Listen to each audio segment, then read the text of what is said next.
Assalamualaikum warahmatullahi wabarakatuh. Kami dari kelompok 2. Kali ini kami akan mempresentasikan mengenai materi chapter 20, Accounting for Pensions and Post-Retirement Benefits. Saya Salsabila Nurlaili bersama rekan saya Fani Amalia dan Indriani Atia Rahman.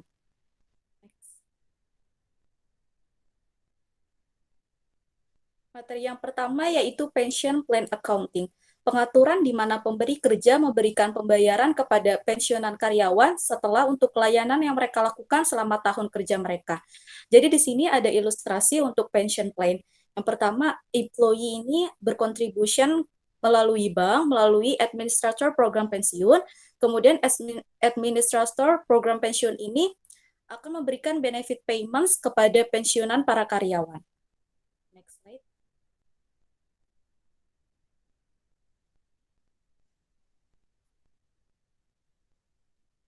Rencana pensiun dapat berupa satu kontribusi. Karyawan secara sukarela melakukan pembayaran untuk meningkatkan tunjangan mereka. Yang kedua, non-kontribusi, pemberi kerja menanggung seluruh biaya. Yang ketiga, program pensiun yang memenuhi syarat akan menawarkan keuntungan pajak. Dana pensiun ini harus merupakan badan hukum dan akuntansi yang terpisah.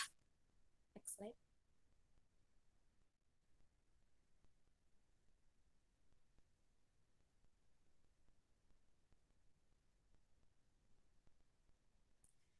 Pension plan accounting ini dibagi dua jenis. Yang pertama ada defined contribution plan, yang kedua ada defined benefit plan. Defined contribution plan ini terdiri dari kontribusi pemberi kerja yang ditentukan oleh rencana tetap, yang kedua resiko ditanggung oleh karyawan, dan yang ketiga manfaat berdasarkan nilai rencana. Sedangkan untuk defined benefit plan, yang pertama manfaatnya itu ditentukan oleh rencana, kedua resiko ini ditanggung oleh pemberi kerja, ketiga, kontribusi pemberi kerja bervariasi atau ditentukan oleh aktuaris. Perusahaan mempekerjakan aktuaris untuk memastikan bahwa program pensiun sesuai untuk kelompok karyawan yang tercakup. Next slide.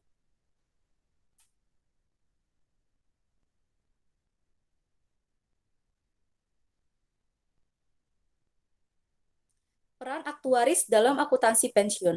Aktuaris membuat prediksi tingkat kematian, pergantian karyawan, tingkat bunga, dan pendapatan, frekuensi pensiun dini, gaji masa depan, dan faktor lain yang diperlukan untuk menjalankan program pensiun. Mereka juga menghitung berbagai ukuran pensiun yang mempengaruhi laporan keuangan seperti kewajiban pensiun, biaya tahunan untuk melayani rencana tersebut, dan biaya perubahan rencana. Next slide.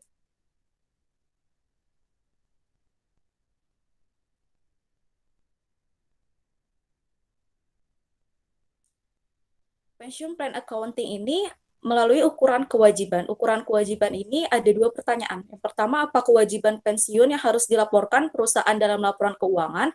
Pertanyaan kedua, berapa biaya pensiun untuk periode tersebut? Next slide.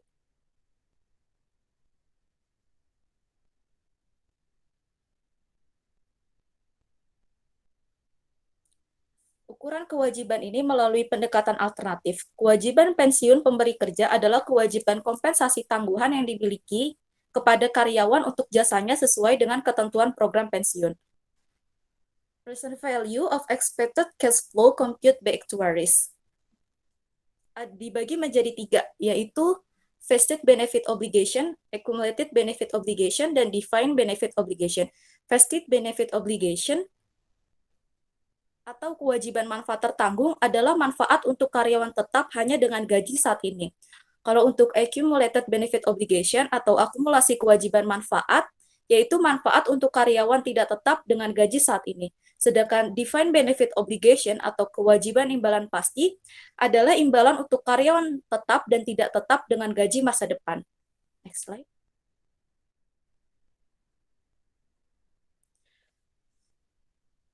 Jenis yang pertama ada net defined benefit obligation or net defined benefit asset. Net defined benefit liability or asset disebut juga sebagai status didanai, merupakan defisit atau surplus yang terkait dengan program pensiun yang ditentukan. Di sini ada dua asumsi. Yang pertama, apabila asumsi defisit, contohnya seperti defined benefit obligation sebesar 1 juta euro, plan asset sebesar 900.000, maka akan mendapatkan net defined benefit obligation sebesar 100.000. Sedangkan untuk asumsi surplus, defined benefit obligation sebesar 150.000, plan asset sebesar 200.000 euro. maka akan mendapatkan sebesar net defined benefit asset 50.000 euro. Jadi bedanya ini disebut defisit apabila defined benefit obligation ini lebih besar dibanding plan asetnya. Disebut surplus apabila defined benefit obligation-nya lebih kecil dibandingkan plan asetnya. Next slide.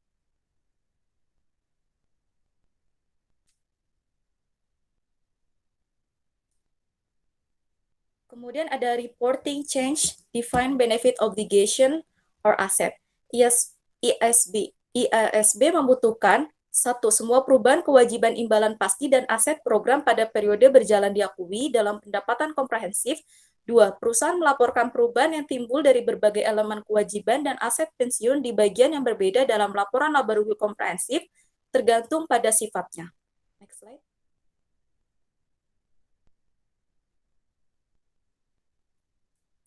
Untuk reporting change in the defined benefit obligation or asset ini terdiri dari 3 komponen biaya pensiun. Komponen yang pertama ada service cost, komponen yang kedua ada net interest, komponen ketiga ada remeasurements atau pengukuran kembali. Kalau untuk service cost and net interest ini nantinya akan dilaporkan pada net income, sedangkan remeasurements ini nantinya akan dilaporkan pada other comprehensive income. Untuk net interest ini dibagi dua jenis. Interest expense lebih besar dari interest revenue atau interest expense lebih kecil dari interest revenue. Next slide.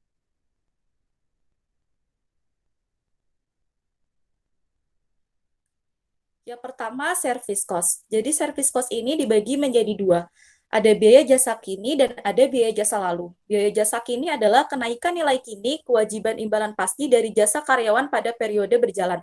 Sedangkan biaya jasa lalu adalah perubahan nilai kini kewajiban imbalan pasti atas jasa karyawan untuk periode lalu. Umumnya untuk biaya jasa lalu ini adalah akibat dari amandemen program. Dilaporkan dalam laporan laba rugi komprehensif di bagian operasi laporan dan mempengaruhi laba bersih. Service cost ini perusahaan harus mempertimbangkan tingkat kompensasi masa depan dalam mengukur kewajiban sekarang dan biaya pensiun berkala. Next slide.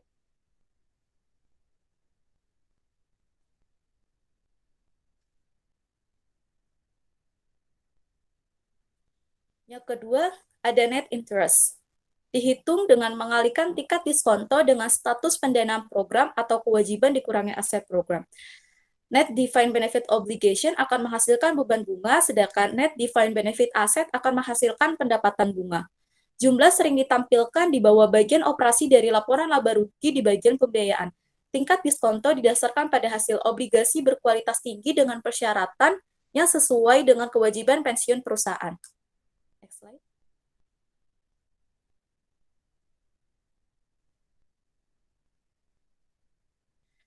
Untuk selanjutnya ada remeasurements. Keuntungan dan kerugian terkait kewajiban imbalan pasti, keuntungan atau kerugian atas nilai wajar aset program. Komponen remeasurements ini akan dilaporkan dalam penghasilan komprehensif lain setelah pajak. Oleh karena itu, keuntungan atau kerugian pengukuran kembali mempengaruhi pendapatan komprehensif, tetapi tidak mempengaruhi laba bersih. Next slide.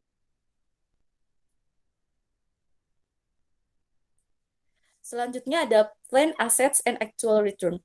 Plan aset adalah investasi dalam saham, obligasi, sekuritas lainnya, dan real estate.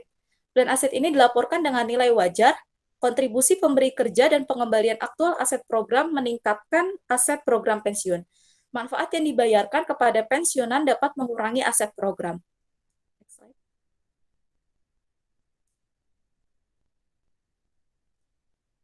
Untuk ilustrasi di materi selanjutnya akan dipresentasikan oleh rekan saya, Fani Amalia.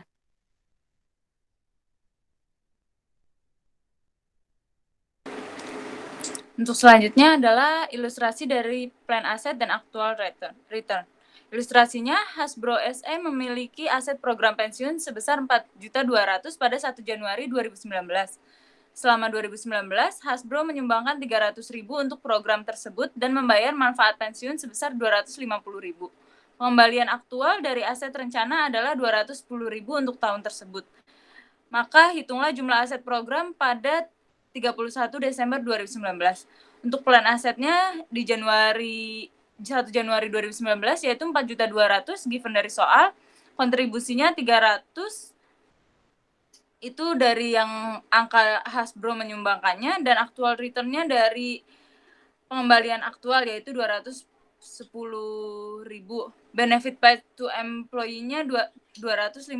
Maka dari hasil 4.200.000 ditambah 300 ditambah 210 dan dikurangi 250, maka plan aset pada 31 Desember 2019 yaitu 4.460.000.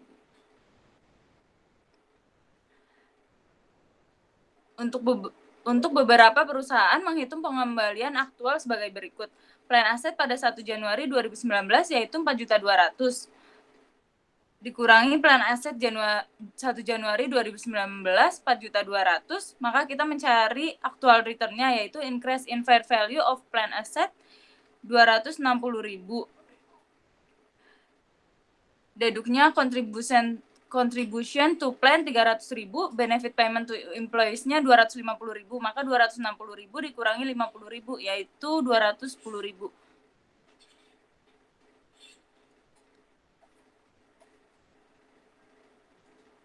Kalau untuk pembuatan worksheet-nya itu kita menggunakan kolom general journal entries untuk menentukan entry jurnal yang akan dicatat dalam kolom akun buku besar formal. Dan untuk memory record-nya mengatur saldo untuk kewajiban imbalan pasti dan aset program. Ilustrasi berikutnya, pada tanggal 1 Januari 2019, Zarli memberikan informasi berikut terkait dengan program pensiun tahun 2019. Aset rencana 1 Januari 2019 adalah 100.000. Kewajiban imbalan pasti 1 Januari 2019 adalah 100.000. Biaya layanan tahunan adalah 9.000, tingkat diskonto 10%. Kontribusi pendanaan adalah 8.000, manfaat yang dibayarkan kepada pensiunan sepanjang tahun adalah 7.000. Ilustrasinya, siapkan lembar kerja pensiun dan entry jurnal pensiun untuk Zarli Company untuk tahun yang berakhir pada 31 Desember 2019. Maka kita akan membuat worksheet-nya sesuai dari instruksi yang tadi, yaitu general journal entries-nya dimasukin jurnalnya untuk ke buku besar dan memory record-nya semua given dari soal untuk angkanya.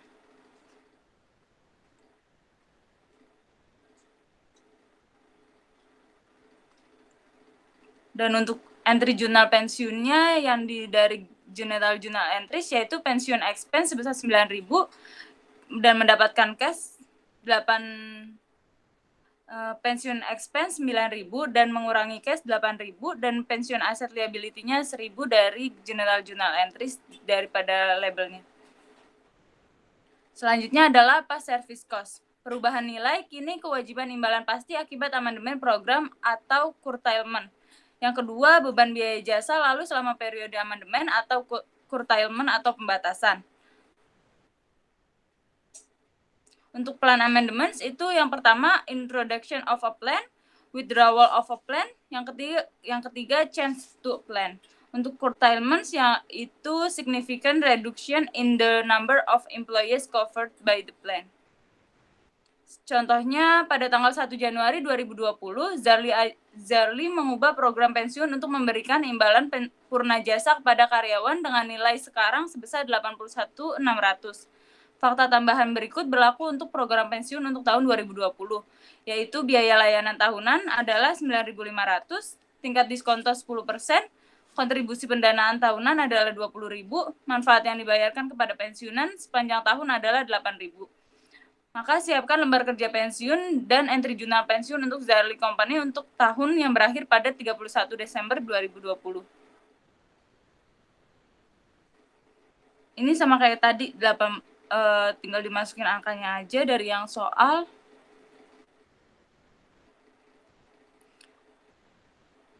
Untuk yang 18.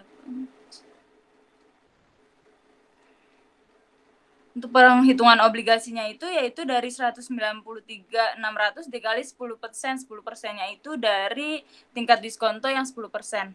Dan untuk aset sama 111.000 dikali 10% dari tingkat diskontonya. Selanjutnya adalah remeasurement, tak terkendali dan tak terduga yang dapat terjadi. Yang pertama, perubahan mendadak dan besar dalam nilai wajar aset program. Dan yang kedua, perubahan asumsi aktuaria yang mempengaruhi jumlah kewajiban imbalan pasti. Keuntungan dan kerugian dilaporkan dalam pendapatan kompresif lainnya. Untuk aset gains and losses, selisih antara pengembalian aktual dan pendapatan bunga dihitung dalam menentukan bunga bersih. Ilustrasinya, Shopbob memiliki aset program pada 1 Januari 2019 sebesar 100.000. Tingkat diskonto untuk tahun tersebut adalah 6%, dan pengembalian aktual dari aset program untuk 2019 adalah 8.000. Pada 2019, Shopbob harus mencatat keuntungan aset sebesar 2.000. Maka dihitungnya yaitu aktual return-nya 8.000 dari pengembalian aktual dan mengurangi interest revenue dari 100.000 dikali tingkat diskontonya yaitu 6%. Maka aset gain-nya sebesar 2.000. Selanjutnya adalah liability gains and losses. Setiap perubahan asumsi aktuaria yang mempengaruhi jumlah kewajiban imbalan pasti. Satu, perusahaan melaporkan keuntungan kewajiban dan kerugian kewajiban dalam other comprehensive income. Mereka mengakumulasi keuntungan dan kerugian aset dan kewajiban dari tahun ke tahun dalam accumulated other comprehensive income. Yang terakhir, jumlah ini dilaporkan pada laporan posisi keuangan di equity section. Contohnya, fakta-fakta berikut untuk Zarli berlaku untuk program pensiun tahun 2021. Biaya layanan tahunan adalah 13.000, tingkat diskontonya yaitu 10%, pengembalian aktual dari aset rencana adalah 12.000, kontribusi pendanaan tahunan adalah 24.000, manfaat yang dibayarkan kepada pensiunan sepanjang tahun adalah 10.500. Perubahan asumsi aktuaria menetapkan kewajiban imbalan pasti akhir tahun sebesar 265.000. Maka siapkan lembar kerja pensiun dan entry jurnal pensiun untuk Zarli Company untuk tahun yang berakhir pada 31 Desember 2021. Maka dimasukin angkanya yaitu yang untuk general journal entries sebesar dari yang soal tadi. Bedanya adalah interest expense-nya yaitu dari obligasi 214.460 dikali tingkat bunga diskontonya yaitu 10% yang menghasilkan 21.446. Dan untuk aset interest dan untuk interest revenue-nya yaitu dari aset 134.100 dikali tingkat diskonto 10%. Jadi 13.410. Dan untuk aset loss-nya sebesar 1.410. Itu perhitungannya ada di next slide dan liability loss-nya juga ada di next slide. Maka untuk net liability untuk 2021 worksheet Zarli yaitu 105.400. Untuk menghitung aset loss-nya yaitu beginning plan asset yang sebesar 134.100 dikali discount rate yaitu 10% dari bunga diskontonya, maka expect interest revenue adalah 13.410 dikurangi actual return-nya yaitu 12.000, maka aset loss-nya menghasilkan 1.410.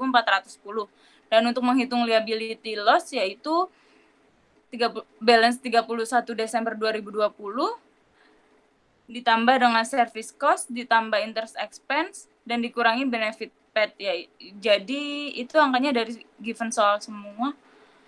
Dan menghasilkan balance before adjustment 31 Desember yaitu 238.406. Dikurangi balance at determined by actuary yaitu 265.000, maka menghasilkan liability loss-nya 26.594.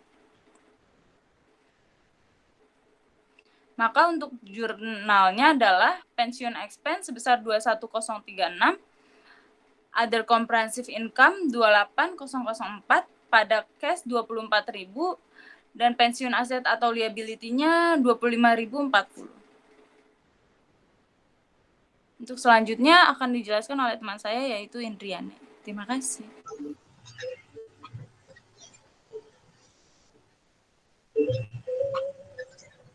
Selanjutnya kita bahas tentang reporting pension plan dan financial statement. Dalam laporan keuangan, pension expense dilaporkan dalam satu bagian laporan laba rugi komprehensif dan laporan total beban pensiun, atau laporkan komponen biaya jasa dalam pendapatan operasi dan bunga bersih di bagian terpisah yang terkait dengan pembiayaan. Untuk gain and losses, remeasurement-nya, keuntungan dan kerugian aset dan liabilitas diakui dalam pendapatan komprehensif lain dan tidak diakui dalam laba bersih. Next slide.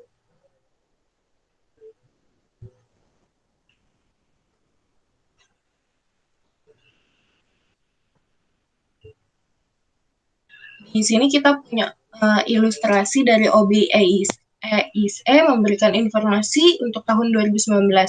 Yang pertama kita dapat informasinya, mereka dapat net income untuk tahun 2019 sebesar 100.000 euro, liability loss untuk tahun 2019-nya sebesar 60.000, asset loss untuk tahun 2019-nya sebesar 15.000, akumulatif OCI-nya pada Januari tanggal 1 2019 sebesar 40.000.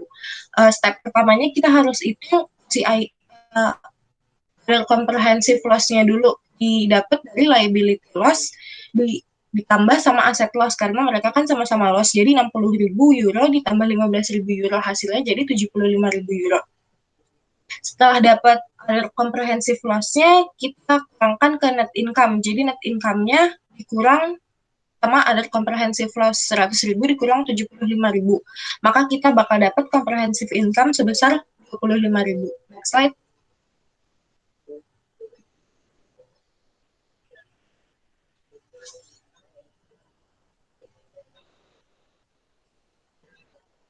Komponen penghasilan komprehensif lain harus dilaporkan dengan menggunakan salah satu dari dua format berikut.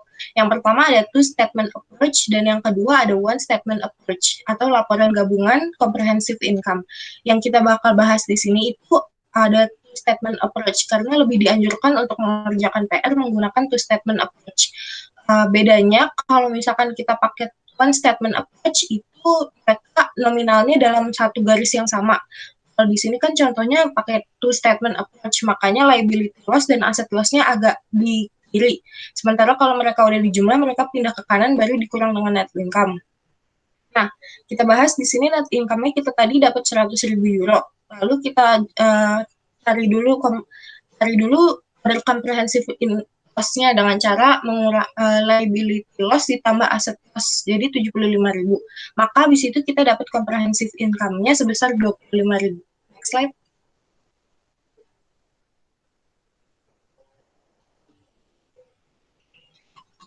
Di situ kita mencari accumulated other comprehensive loss pada 31 Desember 2019 dengan cara accumulated other comprehensive income pada tanggal 1 Januari 2019 sebesar 40.000 euro dikurang other comprehensive loss sebesar 75.000, maka kita dapat accumulated other comprehensive loss Desember 31 2019 sebesar 35.000.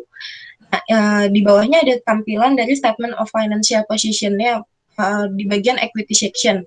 Itu ada share capital ordinary sebesar 100.000 euro, retained earning sebesar 60.000, dan kita masukkan accumulated other comprehensive loss-nya dari yang kita hitung di atas sebesar 35.000. Maka total equity-nya jadi 125.000. Next slide.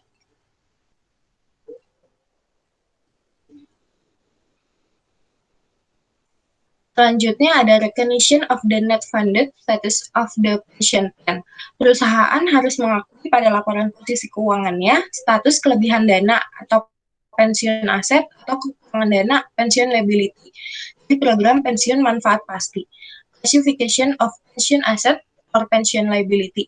Selisih lebih antara nilai wajar aset program dengan kewajiban imbalan pasti diklasifikasikan sebagai aset tidak lancar. Next slide.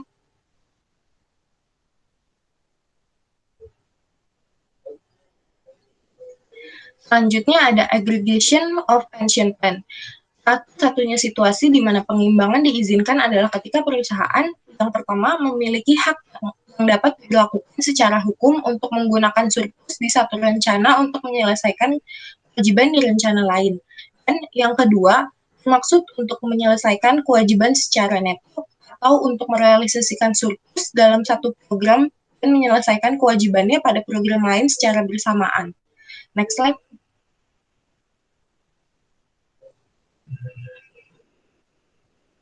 Selanjutnya, perusahaan diwajibkan untuk mengungkapkan informasi yang pertama, menjelaskan karakteristik program imbalan pasti dan risiko yang terkait dengannya. Yang kedua, mengidentifikasi dan menjelaskan jumlah dalam laporan keuangan yang timbul dari program imbalan pasti.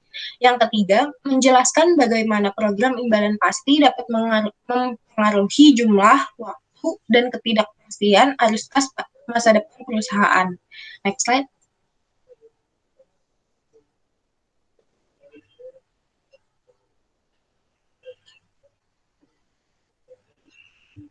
Selanjutnya ada other post retirement benefit. Di sini kita bahas tentang bedanya pensiun sama healthcare benefit. Yang pertama dari sisi fundingnya. Untuk pensiun uh, biasanya itu didanai oleh perusahaan, sementara healthcare benefit itu biasanya tidak didanai oleh perusahaan. Yang kedua dari sisi benefitnya, untuk pensiun yang didapat setara dengan apa yang dibayarkan, sementara healthcare benefit itu tidak tertutup dan variasinya sangat banyak. Secara beneficiary itu untuk pensiunan atau warisnya yang masih hidup. Dan kalau healthcare benefit itu untuk pensiunan, pasangan, dan tanggungan lainnya. Untuk benefit payable-nya, pensiun itu dibayar per bulanan, sementara healthcare benefit itu tergantung keperluan dan pemakaian kita. Yang terakhir ada predictability-nya. Untuk pensiun, variabel dapat diprediksi, sementara untuk healthcare benefit, pemanfaatan sulit untuk diprediksi karena biaya bervariasi dari waktu ke waktu. Next slide.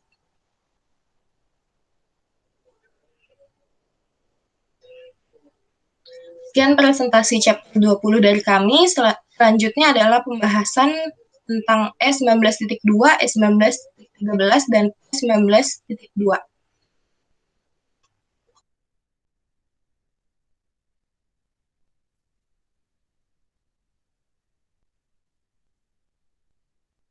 Untuk selanjutnya, saya akan membahas untuk exercise 19.2 mengenai two difference, no beginning different takes, track through 2 years. Di bawah ini adalah informasi yang tersedia untuk MCQ tahun 2019. 1. Kelebihan depresiasi pajak dari depresiasi buku adalah sebesar 40.000 euro. Selisih 40.000 euro ini akan berbalik secara merata selama tahun 2020 sampai 2023. Kedua, penangguhan untuk tujuan buku sebesar 25.000 euro sewa akan diterima di muka. Sewa tersebut akan dibukukan sebagai pendapatan pada tahun 2020. Yang ketiga, pre-tax financial income sebesar 350.000 euro. Yang keempat, tax rate untuk setiap tahunnya 40%. Next slide.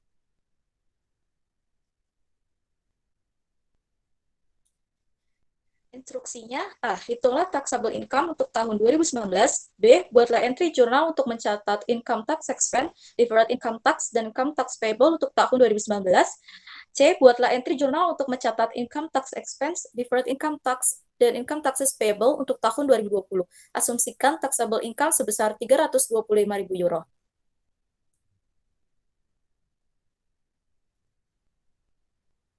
Pertama, saya akan membahas untuk perhitungan taxable income untuk tahun 2019. Pre-tax financial income untuk tahun 2019 ini sebesar 350.000 euro yang sudah dinyatakan di dalam soal. Untuk excess of tax depreciation over book depreciation ini sebesar 40.000 euro. Untuk rent received in advance itu sebesar 25.000 euro. Maka untuk taxable income-nya, kita mengurangi pre-tax financial income, dikurang excess of tax depreciation over book, dikurangi rent received in advance. Akan didapatkan sejumlah 335.000 euro. Next slide.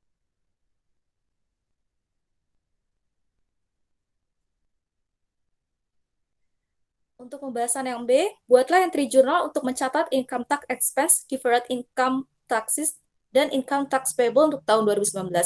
Jurnalnya jadi income tax expense di debit sebesar 140.000, deferred tax asset di kredit sebesar 10.000, dan income tax payable di kredit sebesar 134.000 euro. Untuk perhitungannya ini sendiri, income tax payable yang sebesar 134.000 euro ini didapatkan dari 335.000 euro yang kita hitung sebelumnya untuk taxable income-nya dikali 40%.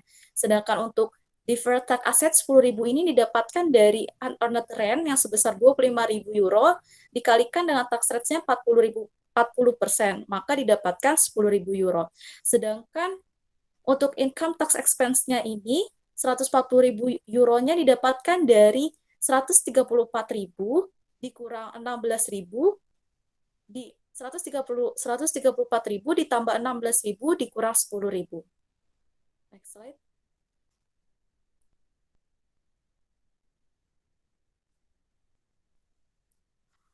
Untuk pembahasan C, buatlah entry jurnal untuk mencatat income tax expense, deferred income taxes, dan income taxes payable untuk tahun 2020.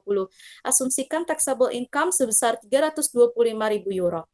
Maka jurnalnya income tax expense sebesar 136.000 euro, deferred tax liability sebesar 4.000 euro, di debit, dan income tax payable di kredit sebesar 130.000, deferred tax asset di kredit sebesar 10.000. Untuk jumlah income tax expense-nya ini 136.000 euro dapatkan dari 130.000 euro hasil dari income tax payable dikurang 4.000 dari deferred tax liability ditambah 10.000 euro. Sedangkan untuk hasil deferred tax liability ini 4.000 didapatkan dari 10.000 euro dikali tax rate-nya 40%. Income tax payable-nya 325.000 ini didapatkan dari asumsi soal yang menyebutkan bahwa taxable income-nya sebesar 325.000 euro, kemudian dikali tax rate-nya sebesar 40%, maka mendapatkan hasil 130.000 euro. Sedangkan untuk deferred tax asset-nya 10.000 euro ini didapatkan dari 25.000 given dari soal dikali dengan tax rate 40%. Selanjutnya akan dibahas oleh rekan saya, Fania Malia. Untuk selanjutnya adalah E1913. One difference, multiple rates, effect or beginning balance versus no beginning different tax. Pada akhir tahun 2019, Wasisco memiliki 180.000 kumulatif temporary difference yang akan menghasilkan pelaporan jumlah pajak masa depan sebagai berikut. Pada 2020 yaitu 70.000, 2021 50.000, 2022 40.000, dan sampai 2023 adalah 20.000. Untuk tax rate yang berlaku pada awal 2018 adalah 2018 dan 2019 40%, 2020-2021 yaitu 30%, 2022 dan selanjutnya 25%. Taxable income untuk tahun 2019 yang dimiliki oleh Wasisco adalah 340.000. Perusahaan yang diharapkan memiliki taxable income untuk tahun-tahun yang akan datang. Instruksinya, buatlah entry jurnal untuk Wasisco untuk mencatat income tax payable, deferred income tax, dan income tax expense untuk tahun 2019. Asumsikan bahwa tidak ada deferred tax pada akhir 2018. Yang B, buatlah entry jurnal untuk Wasisco untuk mencatat income tax payable, deferred income tax, dan income tax expense untuk tahun 2019. Asumsikan bahwa ada saldo sebesar 22.000 pada deferred tax liability pada akhir tahun 2018. Untuk yang A, pertama itu buatlah entry jurnal untuk Wasisco untuk mencatat income tax payable. Perhitungan income tax expense 2019 yaitu deferred tax liability at the end of 2019 51.000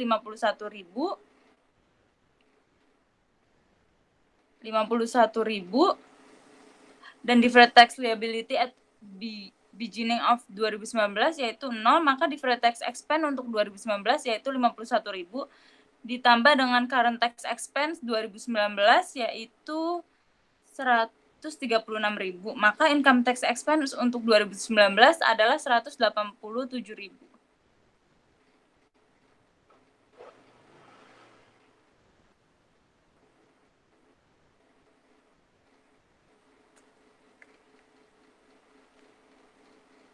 Untuk taxable income for 2019 340.000 yang dihasilkan dari given soal yaitu taxable income 2019 yang dimiliki oleh Wasisco adalah 340.000 dikali dengan tax rate pada tahun 2019 yaitu 40%, maka income tax payable untuk 2019 adalah 136.000. Untuk menghitung deferred tax liability, kita menghitung dari future taxable yaitu dari given soal yaitu 2020 70.000 dikali tax rate pada tahun itu yaitu 30%. Maka deferred tax liability 21.000.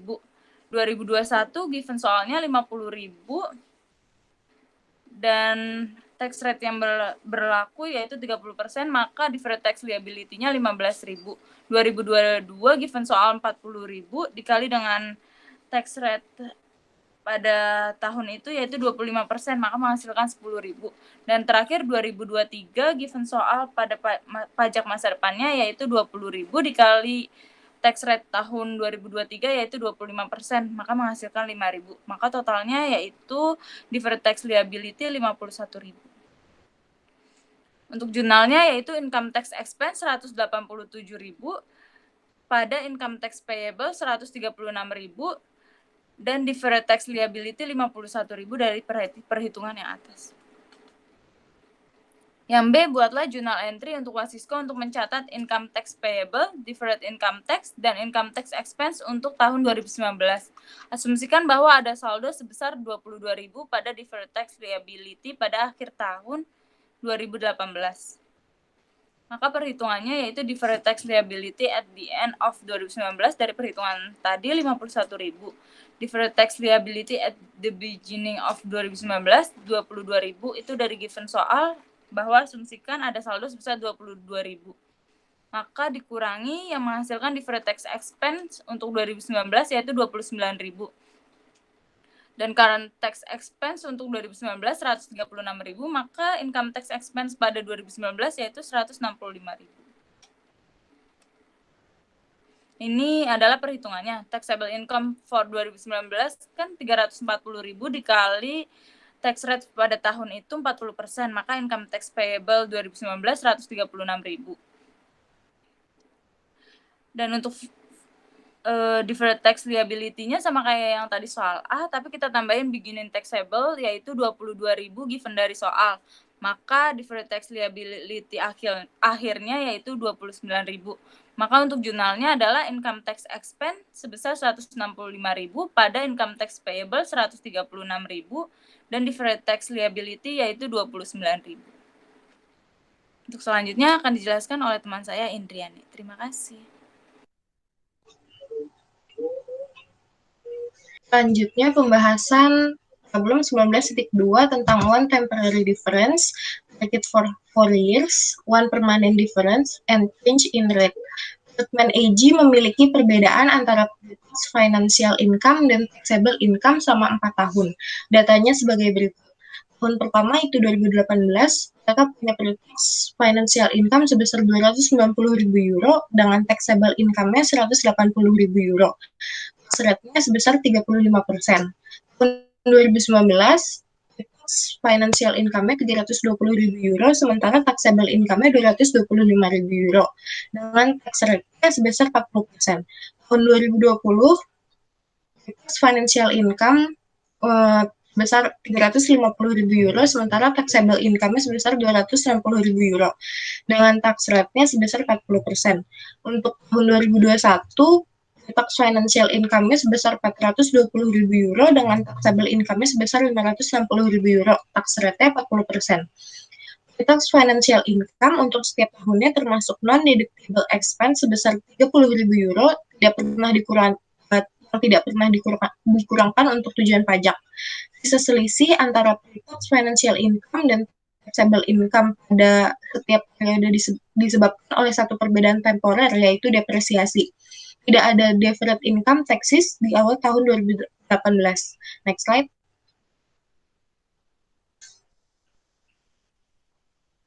Instruksinya yang A, buatlah entry jurnal untuk mencatat income taxes untuk tahun. Asumsikan bahwa perubahan tax rate 40% tidak diberlakukan hingga awal tahun 2019. Yang B, buatlah income statement untuk tahun 2019 dimulai dari income before income taxes. Next slide.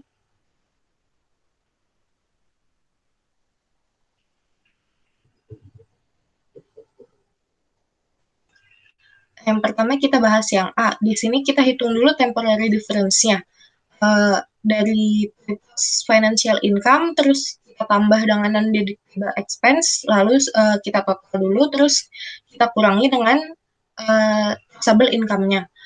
Terus bisa dilihat sendiri perhitungannya di slide. Karena temporary difference menyebabkan pre-tax financial income melebihi taxable income pada temporer periode aslinya, temporary difference tersebut akan menyebabkan adanya future taxable.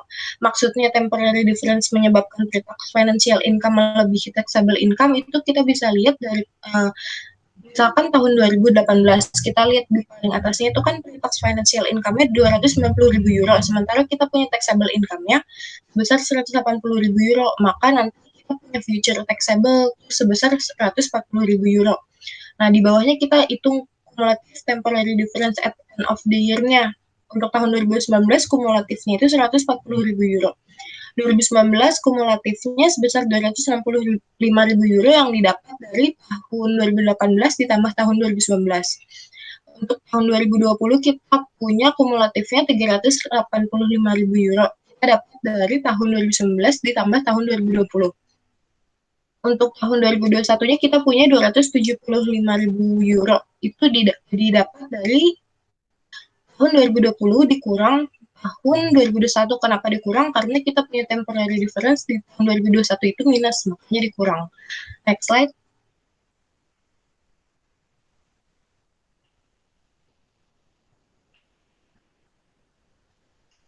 Nah, ini jurnal untuk tahun pertama, yaitu tahun 2018.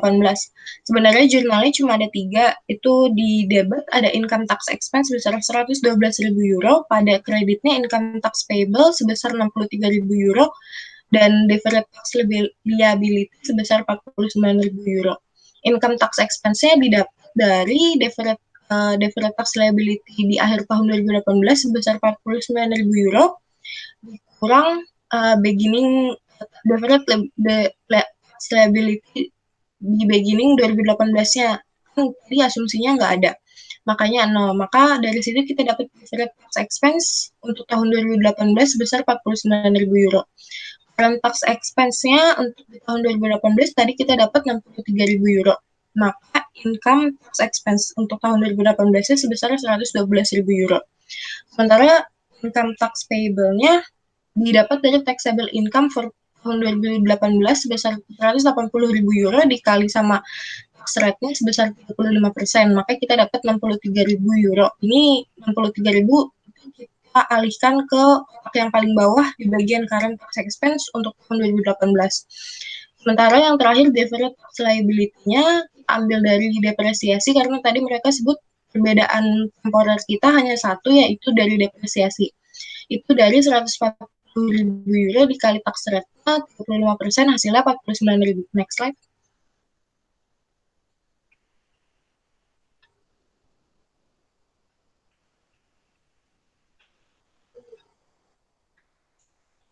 Selanjutnya kita menghitung perubahan tax rate-nya. Dihitungnya dari kumulatif temporary difference pada akhir tahun 2018 sebesar 140.000 dikali tax rate yang baru untuk tahun ke depannya, yaitu 40%. Adjusted balance of deferred tax liability pada akhir 2019 jadinya 56.000 euro. Sementara current balance of deferred tax liability-nya sebesar 49.000 euro kita dapat dari perhitungan sebelumnya, jadi adjustment due to increase in enacted tax rate sebesar 7.000. Nah, entry untuk mencatat penyesuaian pada kenaikan tax rate yang diberlakukan ini, itu di debit ada income tax expense sebesar 7.000 pada deferred tax liability sebesar 7.000 di kredit. Next slide.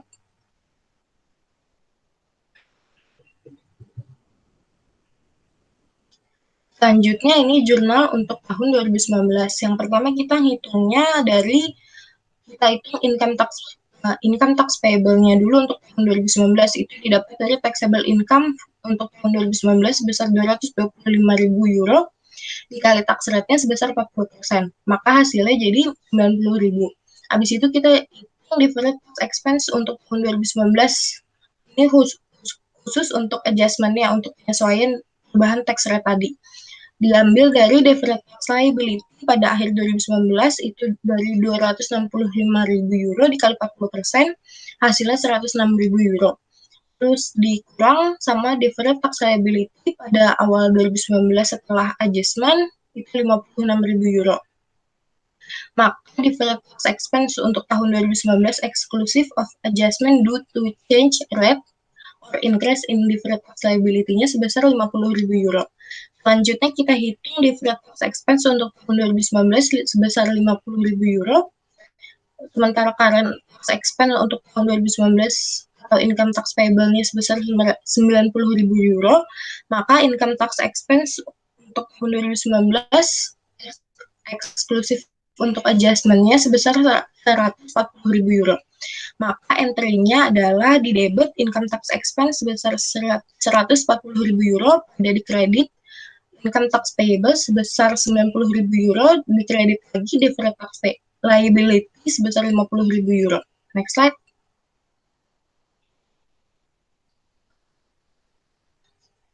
Selanjutnya jurnal untuk tahun 2020. Sebenarnya caranya semuanya sama aja. Kita harus hitung dari income tax payable-nya dulu dengan cara mengalihkan taxable income ke tax rate. Lalu setelah dapat income tax payable itu kita hitung deferred tax expense untuk tahun berjalannya dengan cara mengurangkan deferred tax liability pada akhir 2019 dengan deferred tax liability pada tahun yang berjalan. Lalu setelah itu kita mencari income tax expense-nya untuk tahun tersebut. Dari deferred tax expense dikurang current tax expense untuk tahun yang berjalan. Maka jurnalnya ada di debit income tax expense sebesar 152.000 euro, pada di kredit income tax payable sebesar 104.000 euro, di kredit lagi deferred tax liability sebesar 48.000 euro. Next slide. Ini jurnal untuk tahun terakhirnya. Perhitungannya masih sama seperti sebelum-sebelumnya. Yang pertama kita cari income tax payable-nya dulu, terus kedua kita cari deferred tax expense untuk tahun berjalan, lalu kita cari income tax expense untuk tahun berjalan. Maka jurnalnya di debit ada income tax expense sebesar 180.000 euro, di debit lagi ada di deferred tax liability sebesar 44.000 euro, terus di kredit ada income tax payable sebesar 224.000 euro. Next slide.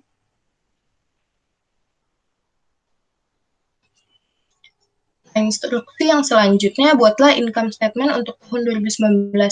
Dimulai dari income before income taxes. Di sini kita punya income statement partial, punya treatment AG.